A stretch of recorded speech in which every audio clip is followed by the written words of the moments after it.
let's talk about now the political statement or the political choices and the economical choices of European countries, because of the 17 European members countries of the China and CEC mechanism, 12 are European Union members and 15 are member of NATO, the North Atlantic Treaty Organization. Is this the case for Poland and also for Czech Republic? So today we've got Mr. Hubek with us and Mr. Paifo with us to talk about this issue, because you both countries where you come from, Poland and Czech Republic, is the case because you are at the same time in the China and CEC mechanism, and you're also in European Union and also in NATO.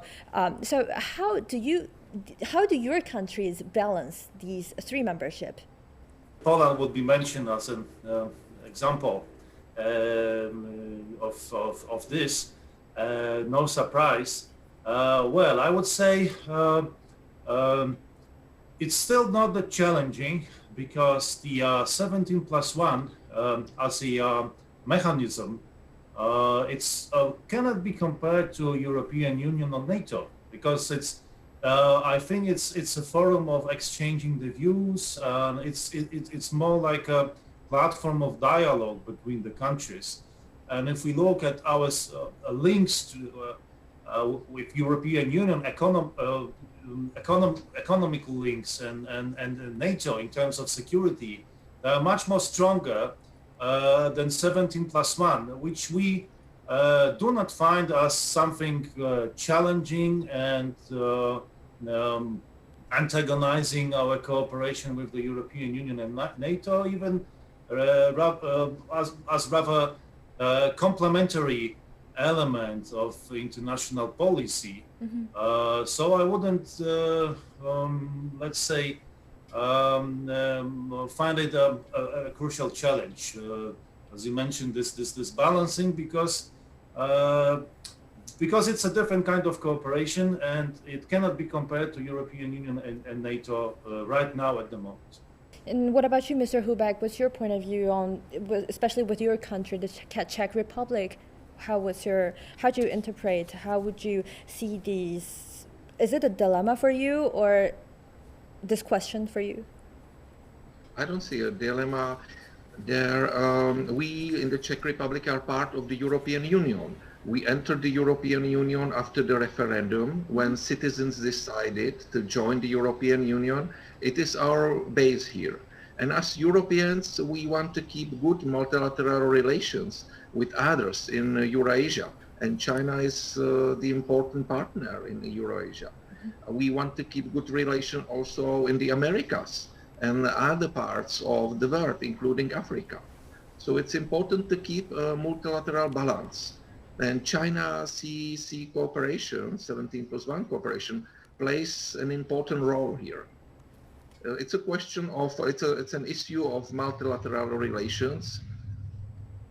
Mr. Stopik, I would like to ask you a question about also some debating issues, because some European think tanks have raised the concern that China is pursuing an assertive strategy of divide and conquer in order to benefit China at Europe's expense. How do you look at this issue? This is a kind of a similar to the question you just asked a little bit earlier.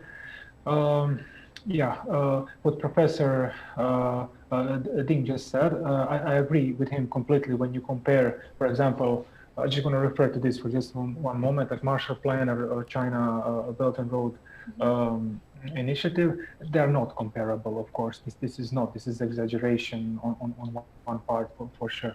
And the same thing is with this. You know, when you put it's divide and conquer or some of these things, these are exaggerations, of course. The thing is, however, what I would say, what happens? Why do you come to these conclusions? Or why someone even perceives these projects in this way? I think it is because of a problem of approach. I see a little bit issue with the Chinese approach to this project because they do seem to European Europeans or Americans, it doesn't matter. It's a little bit naive. I mentioned the concept win-win, mutual cooperation, and so on. These are just words, But when you look at it on the field, I'm going to come back to the Balkan area, for example. All these economical projects, which some countries choose or go into, have consequences, and they very often have political consequences on the field or on the large scale. What about Chinese strategy when China is addressing to the 7+1 mechanism, and when China is addressing to European Union? What are the differences in the strategy that China adopted? We don't see any discriminations among those 17+1, so 17 countries, and European countries. We only see a difference of development level in 17 countries and all the European countries, the former member of the European Union. Most of these former European Union members are developing economies, while most of the 17 Eastern European countries are developing countries. So we wanted to help them with developing economies. We are developing mostly international trade. In the framework of free trade. We want to develop with all these countries. While with 17 European, Eastern and Central European countries, we wanted to develop another kind of source cooperation. So we wanted to share with them experience of development, and we wanted to help them